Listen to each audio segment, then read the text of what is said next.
Hey guys, welcome to the channel and another video. Today I'm going to be watching Soylent Green by Richard Fleischer, starring Charlton Heston. I don't believe I've ever heard of this director before, but I'm a big fan of Charlton Heston by now. I've reviewed two of his films on the channel, including Planet of the Apes and Ben-Hur. Both were classics, and I highly recommend you check those reviews out. I'll leave a link up there somewhere for you guys. About Soylent Green, a lot of people have been recommending this movie since I've reviewed another classic on the channel, Network. That movie's social commentary is still relevant today, and also especially since that movie and this movie apparently have a parallel, something to do with controlling the population through manipulation or something along those lines.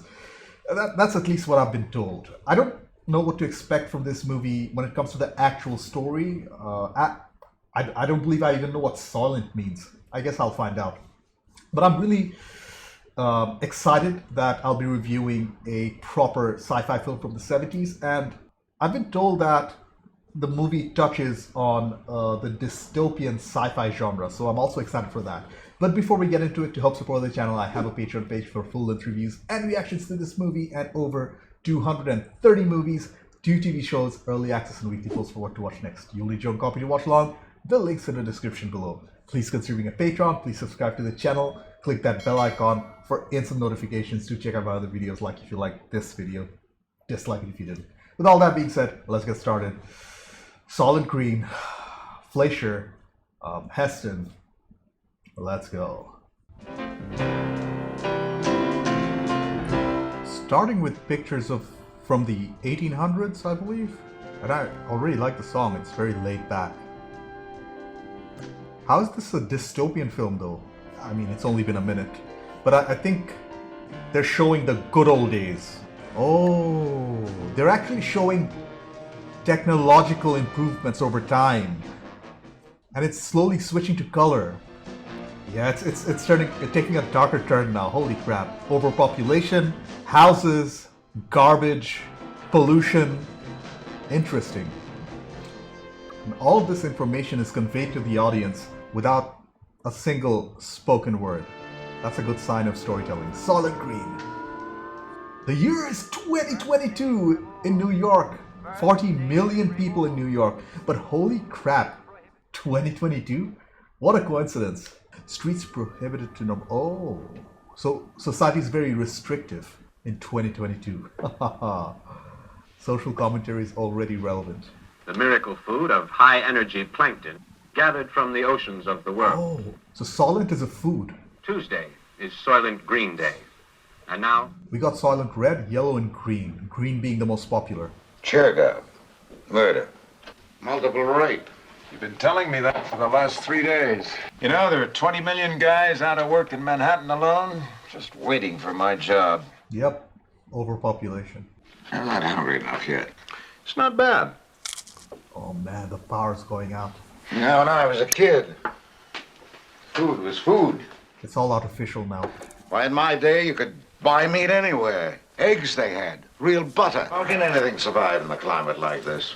A heat wave all year long. Haha, this year did have record heat waves. Yeah, they're generating electricity by themselves. What the fudge? Dude, look at the living conditions. Look at the size of this set. I have something for you. Get inside. And I also noticed the outside shots, they have a green tint to them. Obviously intentional, Soylent Green. Poor people, man. Probably looking for work, but there isn't any. Look at this computer game, man. Straight from the 70s.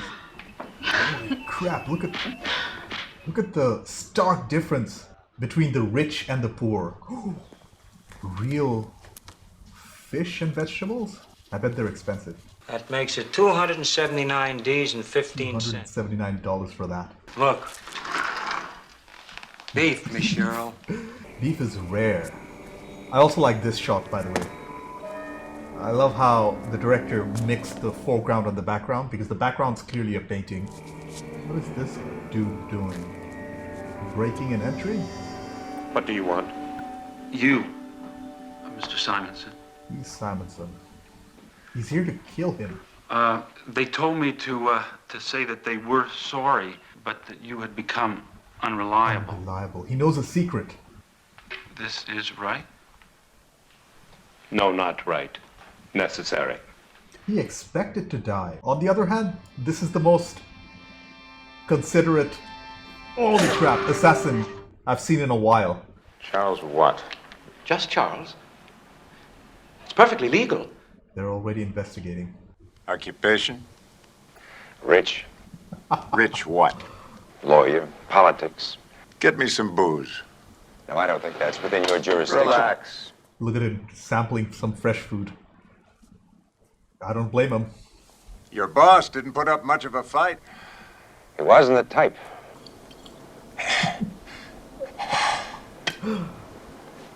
Well, we got back at 11. I saw the Jimmy marks on the door and ran in, but obviously it was...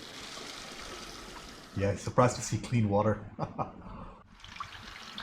I like how the director is giving importance to these small things. Basic life necessities like water and food. Soap. Jeez. Yeah, he's probably just taking them. You have nothing to regret. He told us to go.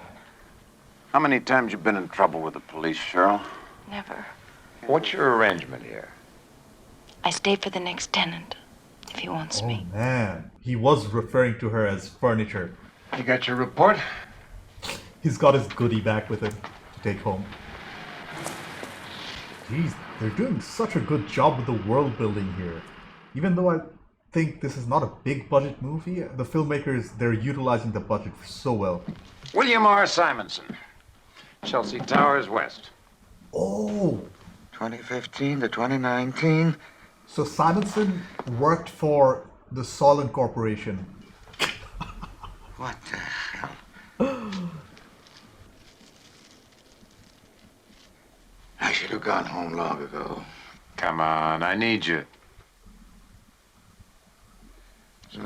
It also, this scene was important because not only did we see the rarity of meat and vegetables, it also established that Thorne is a very compassionate person, almost unselfish. He gave his food away. I'll hold this all off now. It's time for you to get another book. I'll make arrangements. No. Simonson. Supposed to look like he was killed when he caught some punk burglarizing his apartment. Well, what do you say? It was an assassination. What's for mother? He's eating Soylent Red, What about the furniture? Like grapefruit. referring to her as furniture again. Tuesday is Soylent Green Day. Look at the streets. Nobody's got a smile on their faces. Everybody's depressed. Yeah, the world building of this movie is so good. It's interesting he's playing music over a child crying, but that's the state of society now, so it's not super surprising. Detective Thorne, 14th Precinct. Tad does pretty well for himself, doesn't he? He's got a good reputation. It's the beef. Look at them enjoying their food. I really like that scene. I haven't eaten like this in years. I never ate like this. In 1997, he was the director of Holcox Manufacturing, Norfolk, Virginia. Holcox was acquired by Soylent. Ah, so I was right. He was working for the Soylent Corporation. Taste what? Taste it. Jam or Soylent Red? $150 a jar of strawberries. Oh. That woman had access to very expensive jam. Dude, is he being followed? Well, right now, somebody's tailing me. Mm-hmm. He's damn good at it. Big deal. That was Thorne. He's a damn good cop. Are they trying to stop the investigation? That would be my guess. Dude, they're all hanging out at Simonson's apartment. I had a few more questions I wanted to ask you. Surprise, surprise. He was murdered, you know. Assassinated. Robbery had nothing to do with it. Every sip. Santini's the governor. Dude, she's taking off her clothes. This is a little weird. They didn't even talk about Sleeping together. It's almost like she expected it. And he talked to a priest. A priest. That's about all. And sometimes for no reason at all, he'd start to I cry. think his secret took a heavy toll on him. Interesting. I don't quite understand this dynamic and why he's sleeping with her. Is it because he just has the opportunity, or the fudge? So messed up how they're viewed in this society, like literal objects. They're here because I called them for questioning. Oh, he's covering for them. That's so. I don't want to be alone. There's nothing I can do for you, furniture. I got nothing to give. Oh, I don't like that. You got hot water here. Very hot. He's clearly tempted. Now I'm thinking whether she's somehow involved because she's keeping him in the apartment. You get insane luxury, and the next scene is a dead mother with her child. We don't see rich people here anymore. There isn't even enough room for the poor. Look at the blank look on his face. Just too many. I can't help you. Forgive me. It's destroying me. What is? The truth. The truth. Closing the Simonson case. The hell you... I knew it! You can't sweep that carcass under the rug. Who bought you?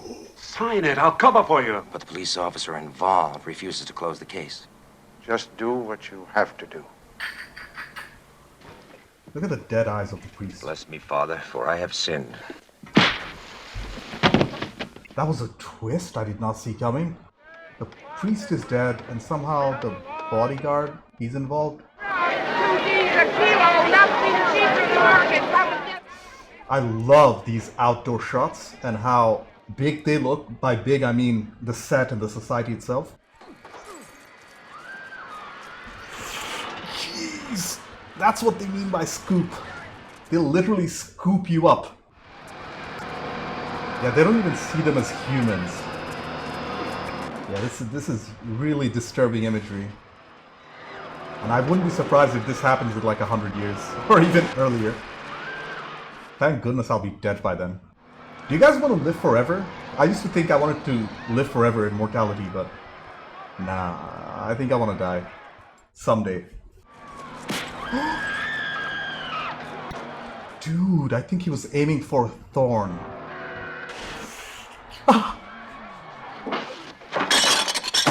Why did you set up Simonson? I didn't. You're all there is. Yeah, he's definitely a complex character, not a straight shooter. He doesn't have any issues hurting anybody. How much did they pay you for that one, Tiger? Did Soylent buy your strawberries? You need a rest. More than 2 days and I lose my job. The new tenant comes tonight. You're a hell of a piece of furniture. Ugh. Again with the furniture talk. I see the words, but I can't believe them. Belief. What we need is the proof of what they are doing. I think I figured out what the secret is. I'll organize the menu for dinner. 3 or 4 times a week, I have guests. Are you fun? What a creep. What a creep. What is this, an assisted living facility? Thorn, I'm going home. So... Light, class. I'm sure you'll enjoy it. Yeah, I'm not 100% sure what's happening. Oh man, it's an euthanization center. What a society. I mean, I'm not against euthanasia or anything, but this is clearly very odd. It's too late though, I think. He drank the thing. Just bits of nature. You can tell that it's green screen because you can see the outlines. I've lived too long. I love you, Thornton. Oh, he was his mentor, his only friend. How could I ever imagine? Can't believe they never even saw videos of old Earth. Probably that got restricted by the government because it gives people hope, and that's not something the elite want. Again, more social commentary. I like it. Yes, sir. Oh man! We don't get to hear the secret. It's going to be revealed at the end, I bet. But it looked like Saul got his secret out to Thorn. I think I know the secret too, because I've seen a film which came out in 2013. It's called Snowpiercer. And I feel like that film, Snowpiercer, was inspired by this, because in that movie, people are on a train and it's the post-apocalyptic world, and people eat these bars, which are made from cockroaches. So he's going to learn that Soylent Green is made probably from, my guess is people, waste disposal. Man, I think I'm right.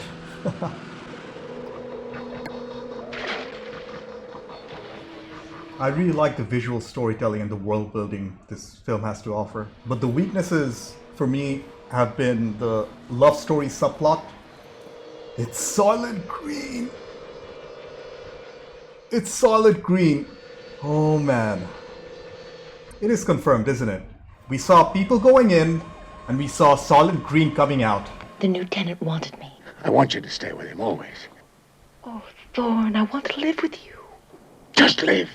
He recognizes that his own life is in danger now. Yeah, I don't think I'd considered anybody shot here as a murder. That's self-defense. There's no music used in this shootout. Alright, he's shot. Oh man. Soylent is going to get away with it, right? That's what it seems like. Oh, okay. That's lethal. You know, you don't listen too good, but you're a damn good cop. They've got to tell people. Tell them what? The ocean's dying. The plankton's dying. It's people. I knew it. Soylent Green is made out of people. Jeez. Look at the line delivery from Charlton Heston. Soylent Green is people! We gotta stop them somehow! And it ends here? Without a proper resolution. So did the message get out? Or was it buried? This is a solid movie, guys. I mean, some parts I don't think they worked, but the overall film, excellent. And we end with beautiful shots of nature. This is a good movie, guys. Okay, I took quite some time to collect my thoughts. First off, that was a solid film. The director, Richard Fleischer, did a really good job with the tools he had at his disposal. This was clearly not the most expensive film ever made, but I feel like the budget was very well utilized. I would consider the strengths of the movie to be the premise, the big secret, the excellent world building and social commentary, the camera work and color grading, and the performance from Charlton Heston. There were two weaknesses worth mentioning in my opinion, one being the subplot of Thorn and Cheryl kind of falling in love. I don't think that made too much sense. Maybe having extra scenes of them bonding would have helped. The other weakness I thought was the template of our main character. Even though the background and the premise, they were excellent, the story was basically a cop investigating a murder. There isn't anything wrong with that intrinsically, but I feel like they could have done more considering the amount of world building this director achieved in this movie. Let's start with the directing by Richard Fleischer and the script by Stanley R. Greenberg. From the credits, I saw that it was based on a novel, but I haven't read it, so I don't know how well it was adapted for screen. Hopefully well enough, but my review is just based on what we saw together. The biggest strength of the film, I feel like, was obviously the world building. The first 5 minutes, they were silent, there were no words, and I thought that was an excellent narrative choice by the director. We got so much exposition about the state of the world and the people from just pictures and some video clips. And that led us into our main character and the plot. Then we get to see the actual murder and the mystery that comes along with it. I thought the pacing in general was excellent. I didn't think the film ran for too long. But on the other hand, I also felt like the filmmakers in general, they take their time in the first act to set everything up. The second act was also very interesting, I'd say. We actually follow Thorn in his investigations while learning more of the people and the world they're in. It It was clearly very depressing, and this is where the social commentary comes into play. The filmmakers got a lot right. I mean, the technology and stuff, they were still very 70s based, but other things, they're still so relevant today, including heat waves, energy being expensive, inflation, things are like super expensive, the masses not being able to afford food, overpopulation, the oceans drying and being dirty. And that's just from the top of my head. I'm sure if I rewatch the film, I can pick up on 10 different other things. These little details, they go a long way. Although the real 2022 isn't bad as it was shown on screen, I liked how the filmmakers took these ideas to their logical conclusions, to their extremities. Let's talk a little about our main character, Thorn, played excellently by the great Charlton Heston. He was amazing in his role as usual, very expressive, especially in the more darker scenes. I could see some parallels between his performance here and the Planet of the Apes. And I believe he did a couple of his own stunts too, which is impressive considering his age here. I really liked his character. I really liked that his character wasn't very black and white. He was morally gray, complex. We saw him stealing food from his house. We also saw him paying off one of his superiors, I believe, all while not losing his main integrity, his sense of duty, if that makes any sense. I mean, he did sleep with and fall in love with Cheryl, the furniture, but I didn't understand this love subplot. I didn't think there were enough scenes between them to justify them falling in love. I could clearly see why he would like her. She was very attractive in a world where he never got to see, but why does she fall in love with him though? What did he have to offer? In the bedroom scene, she practically takes her clothes off without anything being said. What was that about? If somebody explains that in the comments, I'd really appreciate it. Speaking of beautiful women, the way that this film objectified them, that was incredibly difficult to watch. It was cringeworthy. They were considered furniture that come with the apartment. I mean, what do you even say to that? What the actual fudge? I don't believe I've ever seen that on screen before. It made me visibly uncomfortable, if you couldn't tell. The filmmakers were clearly trying to they were clearly trying to make a statement, and I do believe they got their intended message through here. It was a bold narrative choice, and I'm glad it kind of paid off. It got me disgusted. Finally, onto the third act and Soylent Green itself. I bet this idea of making humans into food was crazy back in the 70s, and I'm kind of a little sad that I figured it out. The idea has been recycled in the past 50 years, most recently in Bong Joon-ho's excellent Snowpiercer, where people are fed bars made from cockroaches and other bugs. I kind of made the connection halfway through the film, but that's okay. The ending also reminded me of Heston's Planet of the Apes, where the big revelation is made in the final 5 minutes. In that movie, it was the fact that the planet they were on, the Planet of the Apes, was Earth, and in this one, Soylent Green is people. I like that. And on the other hand, the filmmakers left a lot of clues for me to figure out the fact that they were making people into food. The ending was great though, and I was generally satisfied with the conclusion. I just wish they've done more with this fantastic premise. I don't know, films evolve and ideas themselves evolve too. So this was more like a prototypical film, which kind of borders on exploitation movies, but in this case it was future exploitation, if that makes any sense. Maybe showing more of the Soylent Corporation itself would have gave more depth to the film. Maybe showing what really happened behind the scenes of these shadowy executives. Do let me know what your thoughts on it though. I'd love to read up on it in the comments.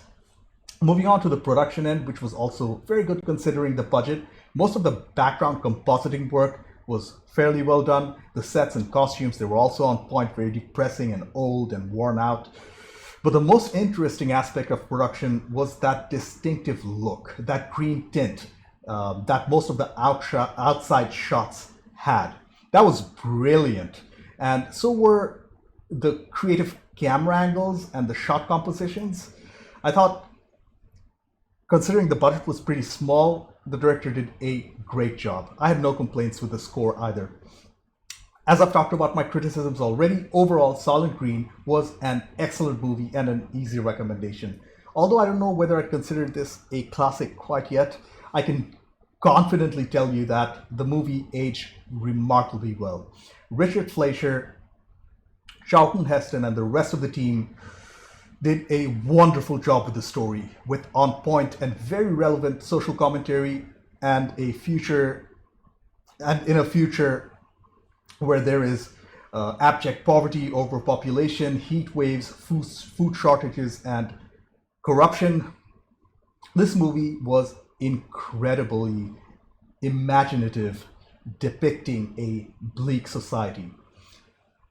I loved the ending and how open it was to interpretation. So, guys, did Soylent Green get away with it at the end, or does the word get out? What do you think? Do let me know. Anyways, thank you for watching. I have a Patreon page. Considering a Patreon, please subscribe to the channel. Click that bell icon for instant notifications. Do check out my other videos. Like if you like this video, dislike if you didn't. I will see you in the next one. Bye.